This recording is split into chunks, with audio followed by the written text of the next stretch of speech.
Pretty much every time I go online, I see this prophecy of the popes, and I think it is finally time to set the record straight. Pretty much from the day Pope Francis died, videos exploded online about the so-called prophecy of Malachi, a medieval list of 112 cryptic Latin mottos predicting every pope up until Judgment Day, ending with the ominously named Peter the Roman. Admittedly, some of these mottos seem dead on the money, like Pastor and Sailor for John the 23rd, the Patriarch of Venice, a sailor's city, and Labour of the Sun for John Paul II, who was both born and buried during solar eclipses.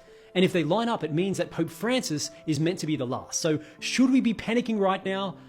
Well, let's take a look. This prophetic Saint Malachi was definitely a real person, Ireland's first canonized saint in fact, and his close friend Saint Bernard of Clairvaux meticulously recorded all of Malachi's miracles up to and including his prophecy of the exact date of his own death. But there's a problem here. Saint Bernard never says anything about papal prophecies, and that silence from Malachi's own biographer is only the first of some very serious doubts. So where did these papal mottos come from? For that we have to jump forward to 1595, 450 years after Malachi's death, when Benedictine monk Arnold de Wionne published them in his book Lignum Vitae.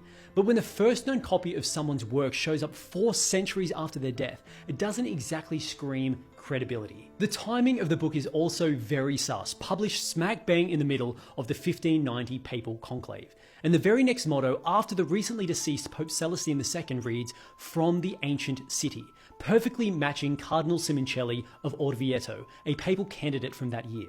It makes the text look a lot more like campaign propaganda than prophecy. And spoiler alert, Simoncelli didn't get the job. Historians have also spotted a very curious pattern. Before 1590, the mottos are dead on, and then after 1590, they become frustratingly vague. For example, pre-1590, we have "From a castle on the Tiber" for Celestine II, who was literally born beside the Tiber. We also have "A sow in the sieve" for Urban III, whose surname Crivelli literally means sieve. But after 1590, we get "rustic animal," which hardly matches Benedict XIV, a city-dwelling scholar, and "swift bear" for Clement XIII, with no clear connection at all. Not to mention the maths doesn't even math. 102 popes have reigned since then, but the list has 112 popes, so where did the other 10 go? From a theological perspective, we should also note that the Church's magisterium has never once recognized these prophecies, and Jesus himself says, "You will not know the day or the hour," and yet we keep on trying. My final verdict is that I agree with the boring scholars that this so-called prophecy of the popes is apocalyptic hype.